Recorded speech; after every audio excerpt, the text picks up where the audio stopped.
The wind rolled low across the open plains, sweeping through the dry grass and whispering over the worn fences that framed the Turner Ranch.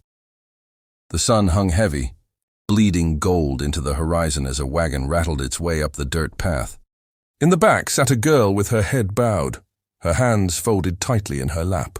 The man driving the wagon didn't speak. He only slowed as the ranch came into view, and when the horse stopped, he didn't even look at her. He threw down a small pouch of coins onto the porch, muttered something under his breath, and turned the wagon around. The sound of hooves faded, leaving behind the faint sob of the girl left standing in the dust. Her name was Clara. She didn't cry loudly, didn't plead for the man to return. She only stood there silent and still, the way someone becomes after being told too many times they are worthless. Her family had sold her off for almost nothing, saying she was barren, a shame to them, a woman who would never bring life or dowry. The man who bought her was a rancher named Eli Turner. He had been alone for too long, living with the wind and the cattle as his only company. He had not bought her for beauty or for want.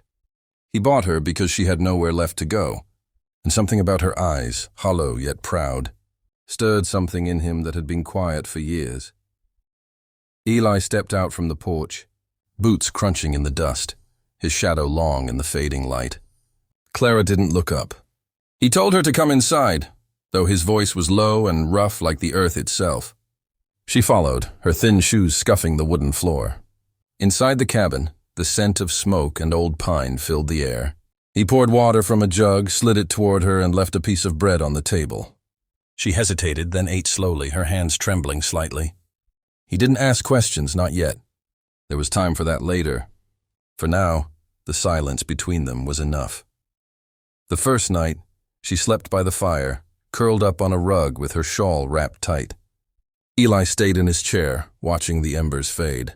Outside, coyotes called across the hills, their cries mixing with the moan of the wind. Somewhere between the crackling of the fire and the rhythm of her soft breathing, Eli realized that his home no longer felt as empty.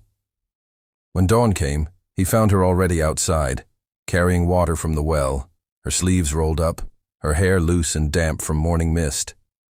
She didn't speak, didn't wait for instruction, simply worked. He watched her from the porch, hands on his belt, a quiet respect growing in him for this girl who carried her sorrow like armor. By the second day, the rhythm of life began to shift. She cooked without being asked, mended torn fabric, cleaned tools, moved with purpose but never with the weight of expectation. Eli saw the way she paused sometimes, how her gaze drifted to the horizon as if looking for something she knew would never return. He wanted to tell her she was safe now, but words had always failed him. He was a man who spoke with actions, with silence, with the steady patience of one who knew how long it took to heal a broken thing. That evening, the sky broke open with a storm. Rain came in hard sheets, rattling the windows and beating against the roof. Thunder rolled over the plains like an angry god. The wind howled, shaking the cabin, and Clara flinched at every crack. Eli set more wood on the fire, his broad shoulders casting tall shadows on the wall. She sat near the hearth, clutching her shawl, her eyes wide with fear she couldn't hide. He moved closer, slowly, not to frighten her. When lightning lit the room, he reached out and placed a hand on her shoulder. She stiffened, then slowly let herself breathe again. For a long moment, neither spoke nor moved. The storm raged outside, but inside something gentler took hold, a quiet knowing, a warmth that grew in the spaces between their heartbeats. That night changed everything. The fear between them softened into something else, something wordless and real. The fire burned low, and the walls that had kept her heart locked away began to crack. She didn't understand why his touch didn't make her afraid, why his silence didn't feel cruel. When his hand brushed her cheek, she felt the world tilt. They were both people who had been forgotten by others, one cast aside by blood, the other by time. And in that dark, rain-soaked night, they found a piece of themselves reflected in each other. When morning came, the air was clean and still. The land smelled of wet earth and rebirth. Eli stepped outside to check the corral, and when he turned, he saw her at the doorway, hair loose and shining in the sunlight. For the first time, she smiled at him, A small, shy thing, but it reached her eyes.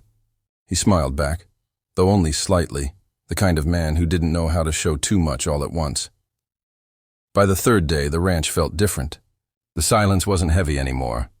She laughed once, quietly, unexpectedly, when the chickens escaped the pen and Eli chased them with his hat in hand. The sound startled them both. That laughter hung in the air like a fragile miracle.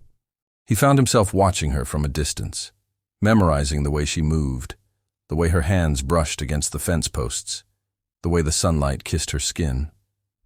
And when she looked back, she didn't lower her eyes anymore. Days stretched into weeks, and the bond between them grew. They ate together, worked side by side, and shared small moments that stitched them closer. Eli had never been a man of tenderness, but he learned it in her presence. He built her a wooden comb, fixed the porch railing where she liked to sit, and made sure she had warm blankets for the cold nights ahead. Each small act spoke the words he couldn't, and though neither of them said it, love had already taken root, quiet and deep, in the dust of the Turner Ranch. Then one morning, Clara woke before dawn and felt something strange in her body.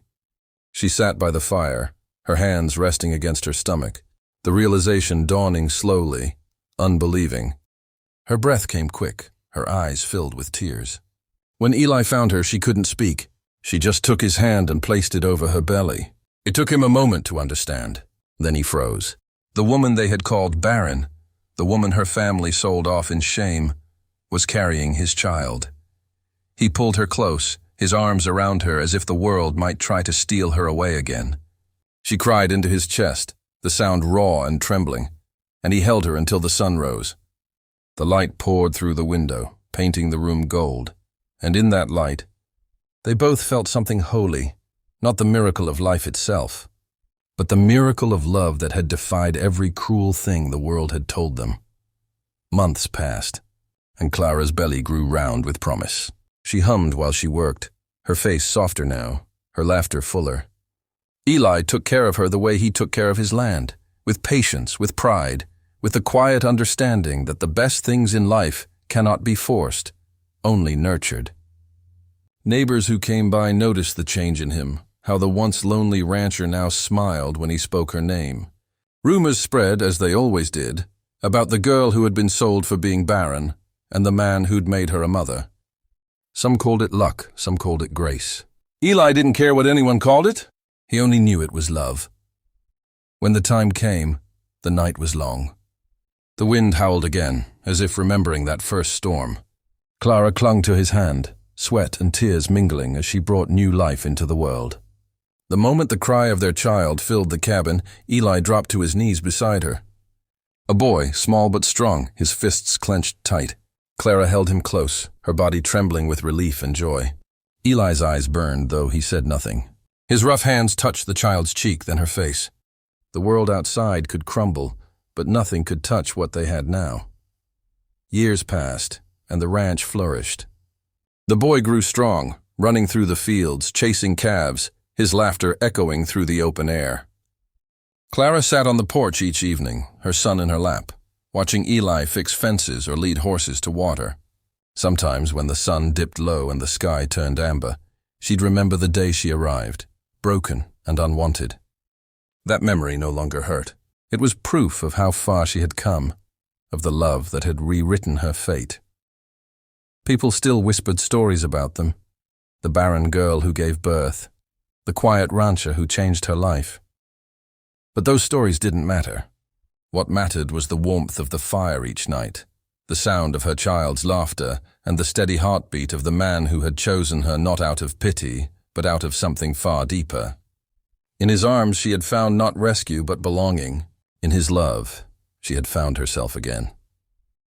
On the last evening of summer, Eli sat beside her on the porch, the boy asleep between them. Fireflies drifted in the fading light. Clara leaned against his shoulder, listening to the slow rhythm of his breathing. He took her hand rough and scarred and held it tight. The wind carried the scent of wildflowers through the air. For the first time in her life, Clara didn't feel sold or broken or less than. She felt whole, cherished, alive. The ranch stretched before them, quiet and endless, a testament to the truth that love can bloom in even the hardest soil. and that sometimes miracles are not given.